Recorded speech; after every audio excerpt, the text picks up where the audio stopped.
Es curioso que haya encontrado una de las mejores lecturas de nuestro tiempo presente en un libro de 1995. Quiero en este vídeo centrarme en un pasaje de La broma infinita, en el que David Foster Wallace reflexiona sobre dos cosas. Uno, las llamadas telefónicas y dos, las videollamadas. Al leerlo me surgen múltiples pensamientos. El primero de ellos es en torno al tema de las llamadas telefónicas, las llamadas telefónicas clásicas. Este tipo de llamadas, sin duda, es un tipo de llamada que en mi vida ha desaparecido. Foster Wallace, en este libro de 1995, realiza una pequeña descripción de lo que para él sería la particularidad, lo que es definitorio de las llamadas telefónicas por voz. Vamos a verlo. Una conversación tradicional solo auditiva te permitía entrar en una especie de fuga hipnótica o autopista de la semiatención. Mientras conversabas podías mirar la habitación, garabatear, acicalarte, arrancarte diminutos trozos de piel de las cutículas, componer haikus en la agenda telefónica, remover lo que estabas cocinando. Incluso podías mantener toda una conversación adicional en el lenguaje de signos y mediante exageradas expresiones faciales con la gente que estuviera a tu lado, y todo esto mientras parecías estar prestando la debida atención a la voz del aparato.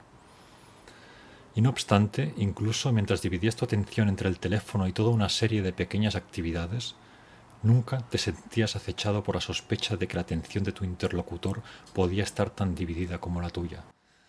Esto es clave. Un efecto de las llamadas telefónicas que quizá hemos olvidado, o al menos yo que he olvidado, es que efectivamente al otro lado la otra persona podría estar haciendo cualquier cosa, pero la impresión que da es que está dándote su plena atención. Curioso elemento. Esa era la cuestión. La ilusión bilateral de atención unilateral era casi infantilmente gratificante desde el punto de vista emocional. Tenías que creer que recibías toda la atención de alguien sin tener que devolverla. Vista con objetividad de una percepción a posteriori, pasados los años, tras la reflexión, la ilusión parece irracional, casi literalmente fantástica. Es como si las dos partes se mintieran, pero confiaran una en la otra al unísono. Es algo curioso todo esto porque de pronto si me paro a pensar en las llamadas telefónicas ya no llamamos espontáneamente, al menos en ninguno de mis círculos, sino que siempre a través de texto escrito nos citamos para hablar. Y nos citamos para hablar sobre todo por videollamada. Es decir, que los mensajes en directo a través de voz han pasado a ser ya solo notas de voz de WhatsApp, que son un tipo de género, un tipo de medio distinto al de la llamada telefónica en tiempo real. Leyendo este fragmento de Foster Wallace, de pronto evoqué sensaciones perdidas en torno al teléfono. Me di cuenta, sobre todo porque llevo varios días intentando quedar con algunas personas para hablar precisamente por videollamada, me di cuenta de que era totalmente incapaz de coger el teléfono y llamar directamente. Y al mismo tiempo me di cuenta de que alrededor de mí a mucha otra gente le ocurre lo mismo. Entonces parece claro que los medios cambian y también las formas de comunicar cambian. ¿Y en qué medida puede haber cambiado la introducción de la videollamada? Que no solo es por motivo de trabajo, sino que también está inserta en el móvil. ¿En qué medida puede haber cambiado? Lo interesante del fragmento de La broma infinita es que, claro, al ser escrita en el 95, las videollamadas eran todavía una cosa muy primitiva. Foster Wallace elabora también una apreciación de las videollamadas con una finura muy característica. Si nos fijamos en lo que vamos a ver ahora a continuación, creo que podremos llegar a pensar cómo es posible que alguien del 95 comprenda mejor lo que ocurre ahora que nosotros mismos, porque si busco por internet en hilos tipo no surf, en hilos especializados en comentar los efectos de internet sobre la mente, no encuentro la sofisticación que hay en Foster Wallace. Por eso, gran lectura, muy recomendada. Vamos a ver qué dice acerca de las videollamadas. Aquí lo que escribe ahora mismo nos suena a pasado, pero cuando fue escrito era ciencia ficción, algo que todavía no ocurría del todo. La videotelefonía hizo insostenible esta fantasía. Los usuarios descubrían ahora que tenían que poner la misma expresión casi demasiado intensa de quienes hablan a la cara. Aquellos usuarios que por la fuerza de una costumbre inconsciente sucumbían a acicalarse o a alisarse la ropa, ahora daban la impresión de ser groseros, estar distraídos o de prestarse una infantil atención a sí mismos. Es decir, el cara a cara presentaba de pronto lo que había detrás del fantasma de la voz. Los usuarios que aún más inconscientemente se exprimían granitos o se metían el dedo en la nariz se encontraban con expresiones de horror en el rostro del otro extremo de la línea, todo lo cual daba como resultado un evidente estrés videofónico. El hilo comunicativo, que tenía algo de fantasioso y fantasmal, se convierte en algo mucho más literal con la pantalla. Pero Foster Wallace no se detiene aquí. Foster Wallace nos va a describir incluso lo que es hoy en día el mundo de los filtros a través de una progresión que hace en este fragmento de La broma infinita. Recordemos que es una novela que casi podría cifrarse en relatos sueltos por capítulos, en el que la trama central no es del todo importante frente a los momentums como este tan fabuloso. El estrés videofónico era aún peor si tú eras ligeramente vanidoso, es decir, si te preocupaba tu imagen. De cara a los demás, y bromas aparte, ¿quién no lo es? Las viejas llamadas auditivas se podían hacer sin maquillaje, peluca, prótesis quirúrgicas, etc. Incluso sin ropa, si te apetecía. Pero para los conscientes de su imagen, la videofonía no ofrecía la menor posibilidad de contestar a una llamada tal como estaban. De ese modo, los usuarios empezaron a sentirse no ya como cuando sonaba el viejo teléfono, sino como si llamaran a la puerta y ello los obligara a vestirse en un santiamén y ponerse las prótesis y verificar el estado del pelo delante del espejo antes de contestar al timbre. Pero el verdadero tiro de gracia para la videofonía fue cómo se veían las caras de los usuarios en la pantalla. No la cara del interlocutor, sino la propia cuando la veías en el vídeo. Algo que seguramente habéis percibido mucho cuando hacéis videollamadas, aparece tu propia cara en una esquina, es decir, mientras tú hablas con otro, tienes la posibilidad de mirarte a ti mismo. Es algo relativamente inédito en las últimas décadas, algo nuevo, que uno pueda mirarse tanto a sí mismo sin tener un espejo literal, es decir, a través de la pantalla, como quien mira su propio perfil, como quien mira sus propias fotos. Pues en la videollamada tienes al otro delante, pero tienes tu pequeña imagen debajo. Como decía, el verdadero tiro de gracia para la videofonía fue cómo se veían las caras de los usuarios en las pantallas. No la cara del interlocutor, sino la propia cuando la veías en el vídeo. Al fin y al cabo, usar la opción de registrar la llamada para grabar ambas pulsaciones y luego ver cómo había visto tu cara la persona que te había llamado solo era un trámite de 3 botones. Ahora lo tenemos in situ y lo podemos grabar también. Esta especie de chequeo visual no era más llevadero que el espejo, pero la experiencia resultó ser casi universalmente horripilante. La gente se horrorizaba de cómo se veía su rostro en la pantalla. No era simplemente la hinchazón, esa conocida impresión de sobrepeso que el vídeo inflige a una cara.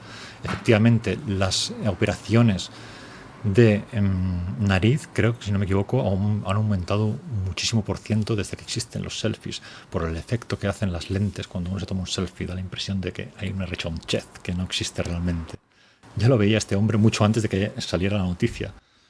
Era algo peor, incluso con pantallas de alta definición los usuarios percibían algo esencialmente borroso y de aspecto húmedo, una indefinición pálida que les parecía no solo muy poco lisonjera, sino también evasiva, furtiva, algo desagradable y muy poco digno de confianza. En un primer y aciago estudio de Interlace GTE, una empresa, al que nadie hizo caso en medio de la tormenta de entusiasmo empresarial que levantó aquella tecnología de la videollamada de ciencia ficción, se dice que casi el 70% de quienes tenían acceso a sus propios rostros durante las llamadas videofónicas se manifestaban específicamente en términos de imagen de no fiar, desagradable o difícil de gustar al describir su propio aspecto en la pantalla. Hubo un 71% fenomenalmente desastroso de ciudadanos de la tercera edad que compararon sus propias videocaras específicamente con la de Richard Nixon durante el famoso debate con Kennedy en 1960. Bueno, aquí están esto que Foster Wallace criticaba de sí mismo en su propia prosa como algunos excesos de humor, ¿no? Como se le va un poco, que el 70% cuando se veían su rostro veían a Richard Nixon, una cosa un poco hiperbólica. Lo que me llama la atención es que plantea un problema clave, que es un problema que creo que es real, que es el exceso del mirarse y de autoevaluarse en pantalla, como pues yo ahora mismo de forma muy meta estoy haciendo en este vídeo, con este nuevo fondo en pseudo azul. Y va más allá, profundiza. ¿Qué es lo que esto implica?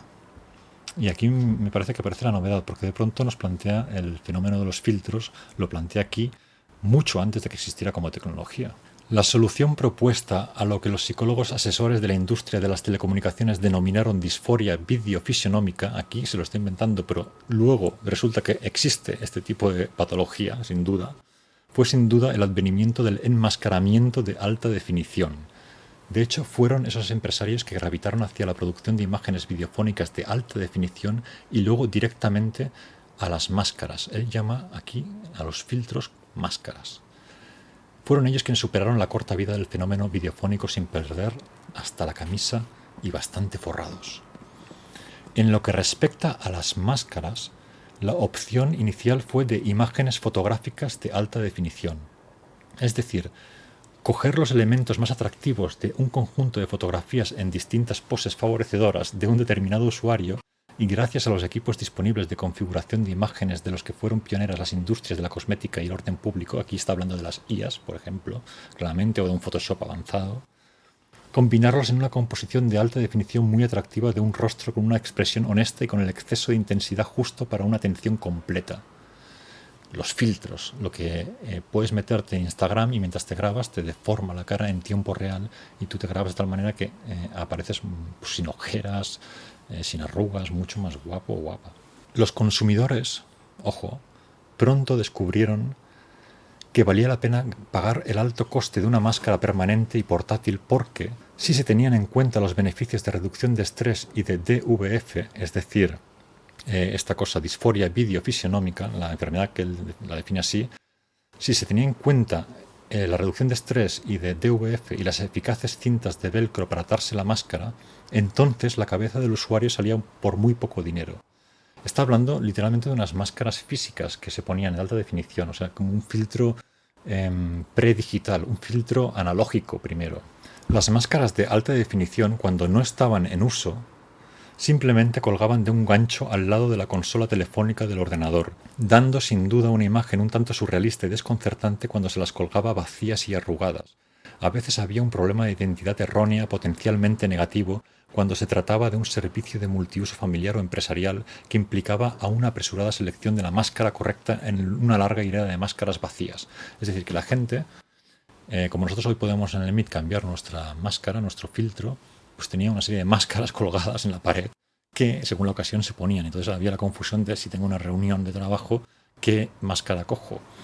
Y es muy interesante como alguien desde el pasado ve el futuro y la clava, pero no en todo, ¿no? Como en algunos elementos la clava totalmente, al menos en lo simbólico, en el significado profundo, pero no en cómo han sido materialmente las cosas, ¿no? No tenemos este tipo de máscaras, tenemos filtros digitales. Entonces complica la cosa y en esa complicación, en ese giro, lo que veremos ahora es todavía más sutil y más acertado respecto a nuestra época. Incluso podría ser que estuviera siendo pionero frente a lo que no conocemos. En una progresión gradualmente menos sutil al cabo de un par de ejercicios de venta, la mayoría de los consumidores usaban máscaras tan innegablemente más atractivas en los videófonos que sus propias caras y se transmitían imágenes de sí mismos tan horrendamente sesgadas y realzadas que se produjo un enorme estrés psicosocial por el cual ingentes números de usuarios se volvieron remisos a abandonar sus hogares o a interfacear personalmente con gente que ellos, se temían, ahora estaba habituada a ver la máscara, mucho más fascinante de sí mismos en el teléfono, y que sufrirían al verlos en persona. Así se expresaba la fobia de los usuarios, la misma desilusión estética que, por ejemplo, producen ciertas mujeres que van siempre maquilladas cuando uno las ve por primera vez con la cara lavada. Aquí lo que nos explica es que la gente se fascina tanto con su imagen que decide dejar de salir de casa, decide apostarlo todo a la construcción de la imagen social, que finalmente, si tú no ves a nadie, pero llevas tu cuenta de Instagram o este tipo de cuentas, o esta misma cuenta de YouTube de forma activa, pues sí, puedes armar una construcción completamente ficcional y tú mismo puedes apegarte tanto a ella que no quieres bajar a la realidad para que no se vea realmente como tú eres físicamente, sobre todo. Es curioso porque de alguna forma todos percibimos el aumento de la obsesividad a medida que se promueve el uso de los filtros, al menos en las cuentas de los así llamados influencers, hombres o mujeres, gente que apuesta todo al selfie. Tenemos este abuso de utilización de filtros que en hilos de red como por ejemplo Instagram Reality mucha gente se dedica más o menos a desmontar o a analizar en manera más o menos profunda, dado que evidentemente en muchos casos se trata de completos fakes. Y hoy en día, desde hace algunos meses ya, existe el problema añadido de que hay algunas cuentas que directamente ya no son máscaras o son filtros, sino que directamente son cuentas creadas por inteligencia artificial. Este problema, que se extiende también en el mundo de las ilustraciones, tiene cierto elemento curioso para mí, porque si uno investiga estas cuentas creadas por IA, de alguna forma se percibe de forma muy sutil que efectivamente eso es una IA. Y sin embargo, dado que los seres humanos estamos usando también muchos filtros, hay bastantes posts en este hilo de Reddit llamado Instagram Reality, en el que usuarios intentan discernir si alguien que tiene una cuenta en Instagram o TikTok es una IA o es alguien real, realmente muy tuneado con filtros. En todo caso, lo que está claro es que el ser, la persona real, la persona sustancial, desaparece y por lo menos se bifurca, se crean fantasmas, se crean formas mentales. Es algo que hemos visto en este canal, en otros hilos. Estamos intentando analizar de alguna manera cómo funciona la energía psíquica en diferentes niveles, y aquí lo hemos visto con este pedazo magnífico de David Foster Wallace, de La broma infinita, pionero, hablando de las llamadas telefónicas que añoramos, que yo añoro por lo menos, a escuchar solo la voz durante largas horas. Aquí hemos visto también las videollamadas, los efectos que causan, también el uso de los filtros, múltiples cosas que en el 95 eran solo ciencia ficción, y que al leerlas ahora nos parece que estamos leyendo a un autor realista que efectúa una disección como no somos capaces de hacer nosotros desde nuestro tiempo. Y esto es lo que finalmente me preocupa, que tengamos que encontrar explicaciones a lo que pasa en el pasado y que exista quizá en nosotros mismos una ceguera, dado que estamos in media res de los efectos psicológicos que aquí se comentan, una ceguera para comprender el alcance que tiene todo este mundo digital en nuestras mentes. Os mando un saludo, os animo a suscribiros, a darle al like, porque ayuda a que este vídeo llegue más lejos, y seguiremos investigando obras y fragmentos. Un abrazo.